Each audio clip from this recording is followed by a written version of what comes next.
guys, welcome back to my channel. Dhanavrit Explores Hub. ఇవాళైతే నేను కొత్త tip చెప్పబోతున్నాను. అదేంటంటే ఇప్పుడు సమ్మర్ బాగా వచ్చేసింది. దానివల్ల కొన్ని మంది జ్యూస్ ఎక్కువ తాగాలనుకుంటారు.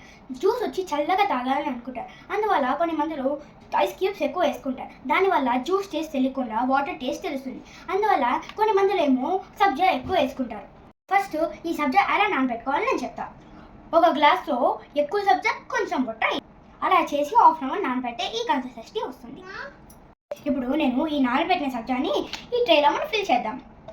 ఇప్పుడు ఈ సబ్జాని ఒక్కొక్క బాక్స్లో వేసుకుందాం.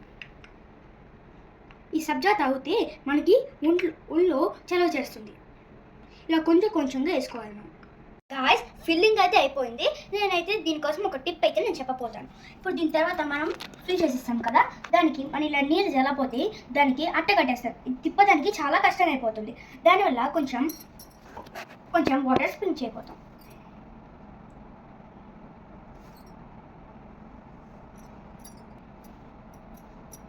మనం స్ప్రింకిల్ చేయడం వల్ల ఆ ట్యూబ్ అనేది నీట్గా వస్తుంది.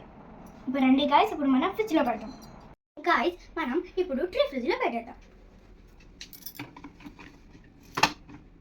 5 hours వెయిట్ చేస్తే ఐస్ క్యూబ్ బాగా నీట్గా రెడీ అవుతుంది. గాయ్స్, 5 hours అయిపోయింది. ఇప్పుడు సబ్జా ఐస్ ముక్కలు అలాగుండా చూసేద్దాం. కమ్ ఆన్, చూడండి గాయ్స్, ఇలా వచ్చింది.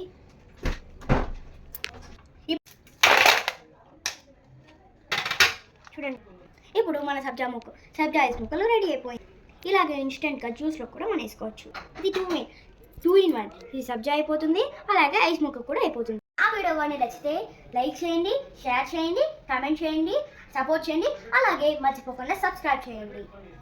Bye bye guys, is your